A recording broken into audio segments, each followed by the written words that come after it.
Hello everyone, welcome back to the channel TNB Academy. Today we are diving into a very important topic, risk management in ISO 27799. If you are working in healthcare or handling personal health data, this standard is critical to protecting patient information and managing risk effectively. What is ISO 27799? It is a standard that provides guidelines for information security management in healthcare. Based on the principles of ISO IEC 27002. It focuses on protecting the confidentiality, integrity, and availability of personal health information.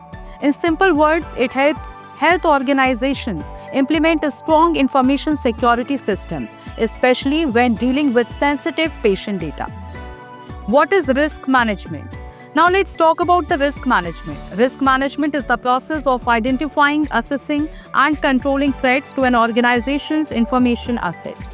In the healthcare sector, these threats could include data breaches, cyber attacks, system failures, or even internal misuse of information. ISO 27799 helps organizations take a proactive approach to minimize these risks before they cause any harm. Risk management process in ISO 27799. The risk management process in ISO 27799 follows several key steps. Risk identification. This is where we list out all possible risks that could impact personal health information. Risk assessment. We evaluate how likely each risk is to be occur and how serious the impact could be if it does. Risk treatment.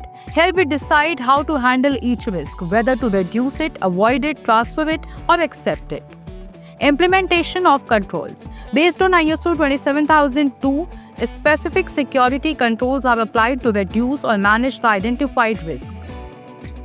Continuous monitoring. Risks aren't one-time problems. They need regular review, monitoring, and updating the risk management plan is essential. Why it matters? Effective risk management protects patient trust, prevents data leaks, and ensures compliance with legal requirements like GDPR or HIPAA. It also helps healthcare organizations avoid financial losses and reputational damage. Remember, one breach can cost millions, not just in money, but also in lost trust. So that's a quick look at risk management in ISO 27799. If you found this video helpful, don't forget to like, share, and subscribe to the channel for more videos on healthcare standards and information security. Got questions? Drop them in the comments below. I'd love to hear from you. Thanks for watching, and I'll see you in the next video. Stay informed, stay secure.